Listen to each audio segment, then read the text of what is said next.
There was once a story about two best friends who set off on a long journey across a vast and unforgiving desert.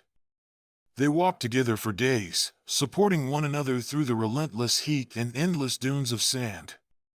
Their friendship had always been strong, but as with any long journey, tension began to rise. Fatigue wore down their patience. One day, a disagreement broke out. Words turned sharp. In a moment of anger, one friend, frustrated and overwhelmed, struck the other, slapping him hard across the face. The friend who was slapped stood still, stunned. The sting on his cheek was sharp, but what cut deeper was the betrayal from the person he trusted most. He felt bitterness rise, but instead of lashing out, he slowly knelt in the sand. With a steady breath, he wrote, "Today, my best friend slapped me in the face."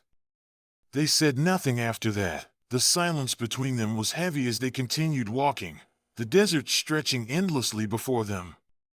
Hours passed. The sun dipped lower in the sky. The weight of unspoken words hung over them, then unexpectedly they stumbled upon an oasis. A peaceful haven with cool, clear water and swaying palm trees. Weary and overheated, they both stepped in to bathe. But as the friend who had been slapped waded into the shallows, his foot got caught in the thick mud. He slipped. Panic flared as the water pulled him under. Without hesitation, the other friend, his earlier anger forgotten, rushed into the water. He grabbed his friend's arm and pulled him to safety. Coughing and shaken, the rescued friend sat at the water's edge. With trembling hands, he picked up a smooth stone. Using its edge, he etched these words, "Today, my best friend saved my life." The friend who had rescued him looked at the stone, confused. "I don't understand," he said. "After I hurt you, you wrote in the sand. But now that I've saved you, you carved it in stone. Why?" The other smiled softly, now fully recovered.